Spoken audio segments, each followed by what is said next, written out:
How much money should I have saved before going abroad? It's a good question. It's a really good question. And a lot of people have asked that either directly to me or I've seen on Facebook. And I'm a big advocate for Facebook and Facebook groups, but some of the advice is gonna have y'all in jail or something. I'm just saying.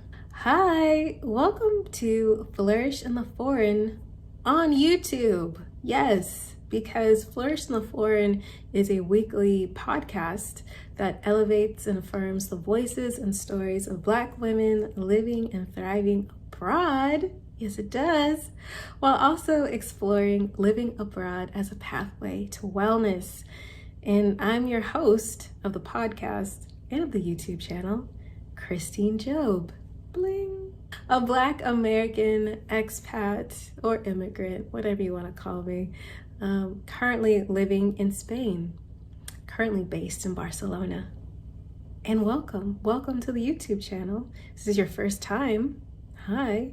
If you have been binge watching this channel, thanks. Appreciate you. All right, so today's question is, how much should I have saved up before going abroad? This is such an important question, and a question that is unique to every single person.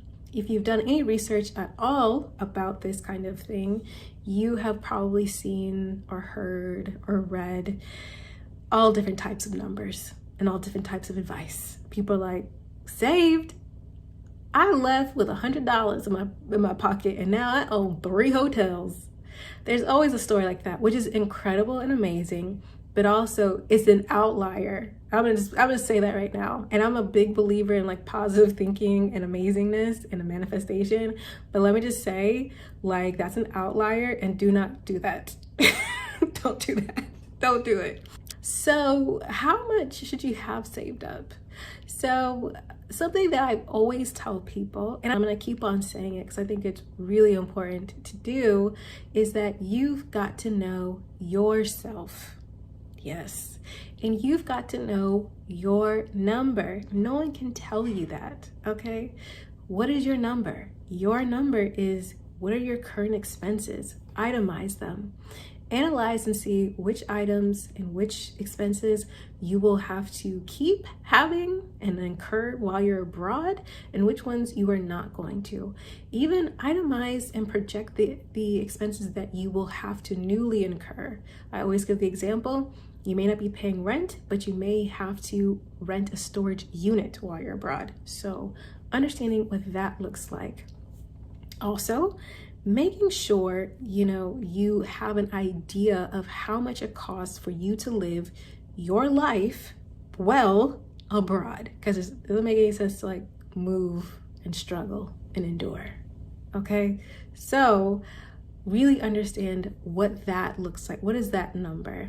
Utilizing online cost of living analysis tools like Numio and other things is a great place to start. So once you figure out what that number is from your home country expenses and your new country expenses, combine them, because that will be roughly your monthly expenses that you'll need to cover. And a good financial rule of thumb is making sure you have at the very least 3 months of those expenses saved up. But living abroad, depending on if you're going to be trying to find work or just anything that could happen, depending on your circumstance, you may want to lean more towards 6, maybe to 9 months, perhaps, right? You don't have to do those things, but if you're asking me, that is what I'm going to recommend. I'm also going to recommend always utilizing Facebook groups and Google, YouTube, things like that, such amazing resources. But I am going to have to say to take everything with a grain of salt. You can take me with a grain of salt, that's fine. But particularly, I have seen a lot of foolish advice, particularly on Facebook and Facebook groups, but people are suggesting just illegal, unethical, just horrible things to do so you go abroad. And I'm gonna say, Don't do none of that, right? I saw someone write that their friend took out a loan and then left the country. Is not going to repay the loan. It doesn't care because they live outside the country. This person, I believe, is American. And to everyone who's American who's watching, that's a horrible idea. It's a horrible idea. Although credit is not an international thing yet, it's a horrible thing that has a lot of consequences. Do not do that. Do not do that. Because I feel like the people who give that kind of advice and who are like, I'm just gonna go do that, are the people who always go back home, and you're always gonna have so much trouble, right? And even if you are gonna renounce your citizenship, don't do that kind of stuff. Don't do that. And I think the reason why besides like the ethical issues with that, I'm a big believer in moving with intention. And I think that living abroad can really be a powerful force in space for creation, cultivating a life that you truly want, you truly desire. It gives you so much space. The energy is very potent because everything is possible. Not that things weren't possible in your home country, but a lot of times we are conditioned, consciously, subconsciously, through experiences, through systemic racism, sexism, all the isms of what is possible. And when we go into a different space, especially when we are seen, regardless if you go to a place in which people look like you or not, you are seen as other, you are seen as foreign. It gives you space because no one's necessarily like expecting you to conform. Be respectful, of course, of culture and place, but not necessarily conform or assimilate immediately. So in that space, it's really potent energy for you to consciously create a life well lived. I mean, it's potent energy for you to really develop a career or a profession or business with that kind of energy in which everything is uncertain. You're open to everything. You are positive or hopeful or determined. It's a lot of cool energy that you don't want to muck up by taking energy of desperation, of fear, of unethicalness, and bring it somewhere else, in my opinion, right? You want to go to a place with reciprocity in a community. And I don't know if you can, if you're like on the run from the law. Maybe you can. I don't know. Y'all let me know in the comments below what you think. But that is my advice for savings.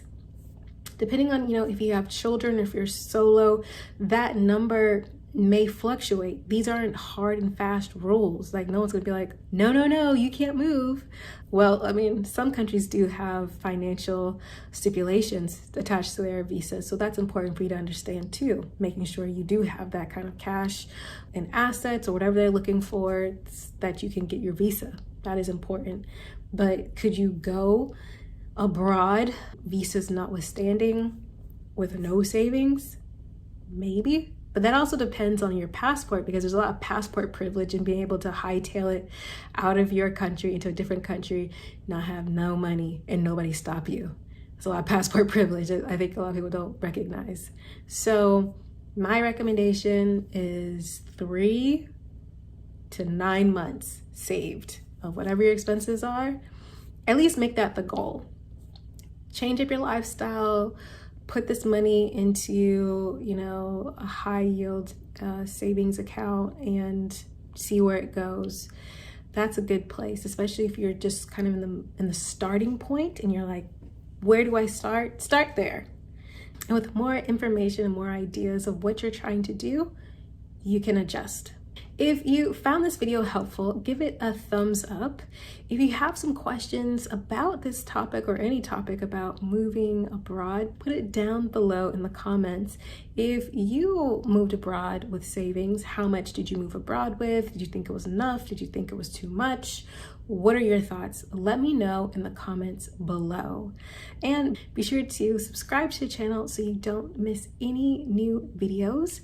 And if you haven't listened to the podcast, Flourish in the Foreign, go ahead and do that. You can check out the podcast at www.flourishintheforeign.com to listen to all of the episodes of the podcast. Yes, you can. You can also check out the resources that I have available for all of you to get, stay, and thrive abroad. And there you'll actually find a really cool course that I am teaching about the first step in moving abroad and how to really get mentally ready, but also how to really start the process of an intentional move abroad, an intentional life abroad. It is really exciting. I'm very excited about it. It's really fun. Check it out. All right, until next time, talk to you later.